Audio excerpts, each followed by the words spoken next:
All right, let's see if it doesn't burn out. This is the most important thing.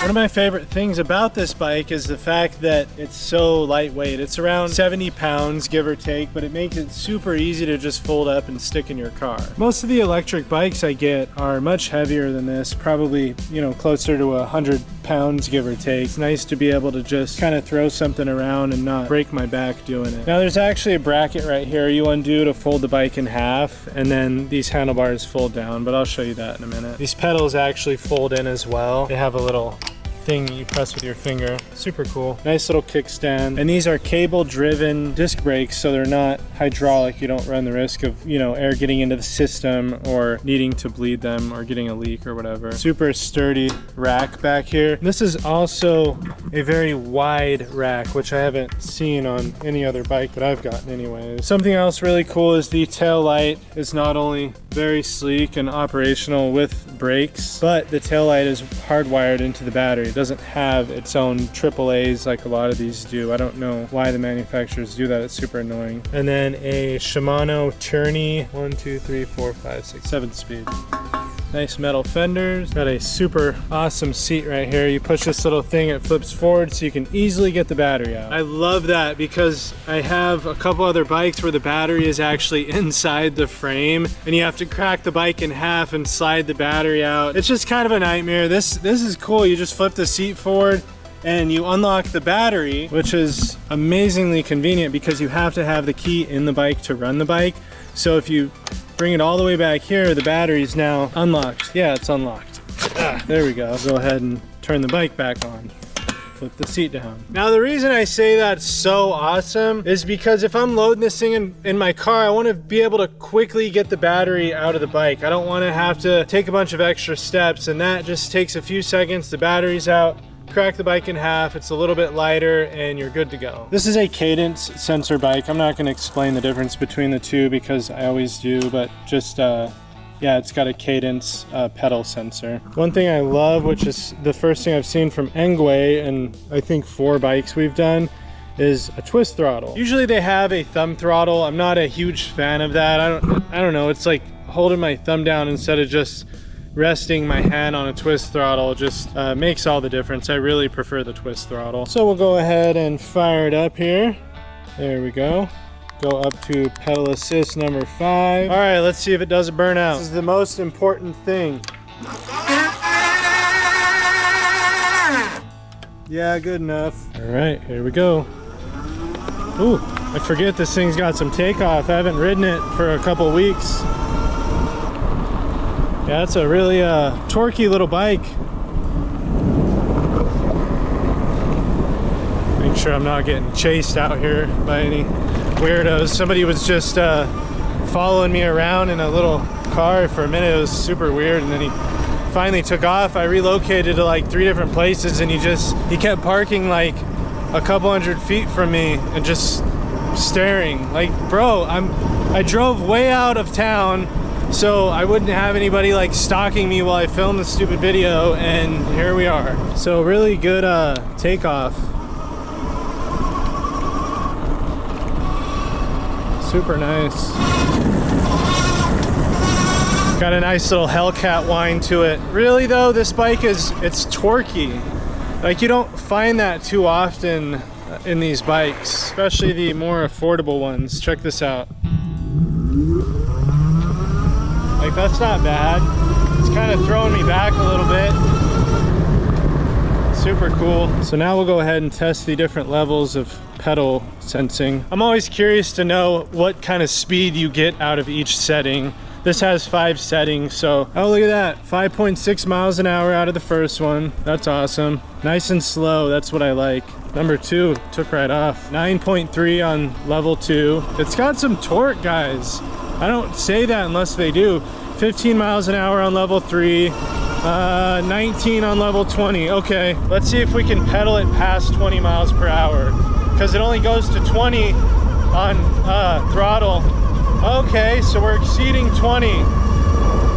Yeah, we're at 25, 26, 27. Holy cow. Okay. Yeah, it's pretty quick. Yeah, so we were hitting about 27 miles per hour when pedaling. So just so you guys know, if you're unfamiliar, most of these e-bikes, they give you a higher top speed through the pedal assist than the throttle for some reason. So this thing does 20 miles per hour with the throttle, and it does an easy 28 miles per hour with the pedal assist.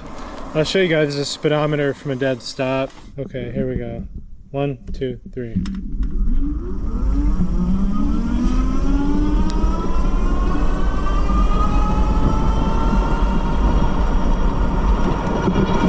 That's a super quick 0 to 20. So I'm about 6'4". I'm super comfy on this thing. Like, it's really nice. I'm gonna get a lot of use out of this bike. And I would say with the battery that's on this thing, you'll probably get about 20 miles if you're not pedaling. I'll go ahead and turn on the headlights. I think that's how you do it. So I've ridden this bike 4 miles. There's the headlights. We won't be able to tell a whole lot, but it does have a very efficient headlight. And if we go to the back, it has a very efficient tail light. So I'll go ahead and show you guys how to break down the bike. We're gonna pull this lever here, then the bike is gonna crack right in half. See how easy that is? And then you can actually rest it on this little mount on the bottom that is there specifically for a bike of this style, and you can bring this piece all the way to meet this other piece. Now with the pedals folded in, it's going to make this a lot more efficient, but you get the idea. So go ahead and swing it back out, nice and easy. Then the handlebars, you unclip it there, they fold all the way down onto the side, so it makes like a little bicycle sandwich basically. Bring that back up, and then the handlebars are height adjustable. They go like super high or like all the way down there. I keep them somewhere right around there. And the seat is height adjustable as well. I need to tighten it up a little bit. And then here is me again at 6'4" sitting on this bike. It is extremely comfortable. I can actually raise the bars a little bit more. So I have a bunch of different e-bikes that are like super awkward for me to pedal. Like my knees are just way the hell up in the air. This isn't like that. My leg is even and it's not even close to the handlebar or anything. So I can get some like super good cardio on this bike. I'm not miserable pedaling it. I'm not just, you know, seeking throttle only. So I do pedal this bike a lot. And then I can even like raise the seat a little bit more if I want. Oh. The thing's not like super tight. Let's see. There we go. Now if the seat's like way up in the air, look at that. That's my leg all the way up. So that's super cool. Mountain bikers and like road bikers and stuff, they look for full extension. I could raise the seat up a little bit more and actually get full extension out of this. I wouldn't really ride it like that because I look super weird, you know, way up in the air. So I like it to be lower, and then if my legs are really giving out, I'll just use some throttle. But that's the glory of an e-bike. And there's the seat all the way down. So still kind of high if you're super short, but not too bad. There's a little bottle holder. There's a mount for a front rack. The back rack came with the bike. It actually has a rebound adjustment and a full lockout on the forks, so that's super cool. If you're pedaling real hardcore on the road, you want to lock your forks out, because basically if your forks are flexing every time you're pedaling, it's going to steal that energy that your legs could be sending to the movement of the bike. Super sturdy little bell. This is a pretty big step up from Engwe. I think that they are focusing on improvement, because again, this is the 4th bike that I've had from them. The other ones worked, but they were kind of rough around the edges. Great bikes, still very reliable bikes, but there were some things I would have liked to see done different, which are done different on this bike, which is amazing. So shout out to Engwe, super cool for, you know, chasing it and constantly improving. And this isn't a cookie cutter bike design either. This is a really like one-off, kind of compact, little lightweight aluminum bike. It's aluminum, it's not steel, which is cool. One cool thing is that the rotors are 180 millimeter in comparison to the 160s you would expect on a bike this size. So it has the caliper spacers and the bigger rotors. So you're gonna have a really nice braking experience on this bike. Nice double stitched, comfy, really comfy seat. I've seen much worse.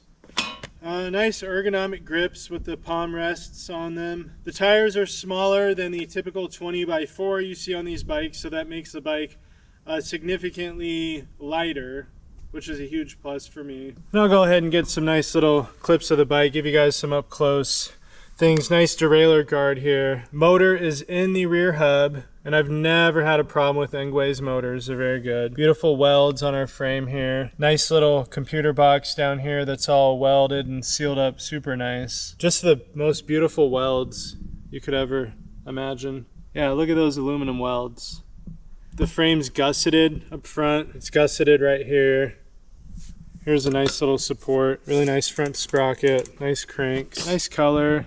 I'm keeping this bike. I sell most of these bikes, but my wife really digs this. I really dig it to just throw it in the car and, again, not break my back. So I would say if you guys like the style of this bike, just buy it.